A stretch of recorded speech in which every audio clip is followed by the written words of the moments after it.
Locking down Wuhan, the epicenter of the new coronavirus outbreak, a city of 11 million people, was a tough decision and a controversial one. There were criticism and concerns about human rights violations. The Chinese government can lock millions of people into cities with almost no advance notice should not be considered anything other than terrifying, says this Guardian article. Yet 3 weeks into the lockdown, as grim as the situation still is in Hubei, outside the province, the number of new infections has been on the decline since February the 3rd. Now, 96% of the deaths and 80% of infections are in Hubei. Less than 1% of the infections and only 2 deaths are outside the Chinese mainland. Don't get me wrong, the worst is not over, but data shows that the coronavirus is not a global pandemic yet, and people are seeing China's efforts in a different light. That's what I'm commending them for. Lock down a city of 11 million people to try and protect all of us from not getting infected. Need to be grateful at the speed with which scientists in China posted the genetic sequence and the extreme measures that are being placed in Hubei province have probably delayed the spread of this virus to other areas.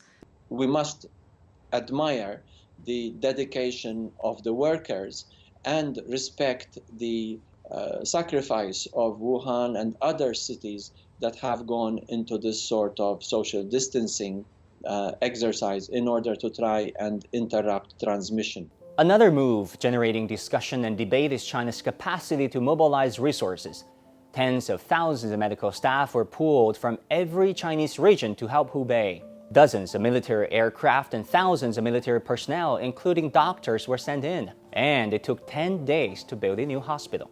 10 days to build a hospital. There is no other country that can do anything that fast. Like in America, it takes longer than that to get cable installed. At the end of the day, it is about the people. Emotionally, it has been a tough few weeks for 1 billion Chinese, most of whom had to self-isolate at home to avoid the virus. But as many of them showed, there's more than one way to stay sane and fit.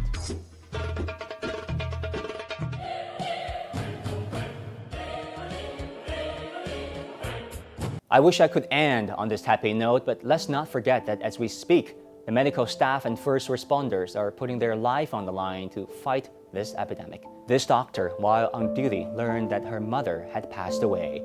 She bowed to the direction of her mother's home and then went back to the ICU to treat her patients. They are the unsung heroes who deserve the most credit.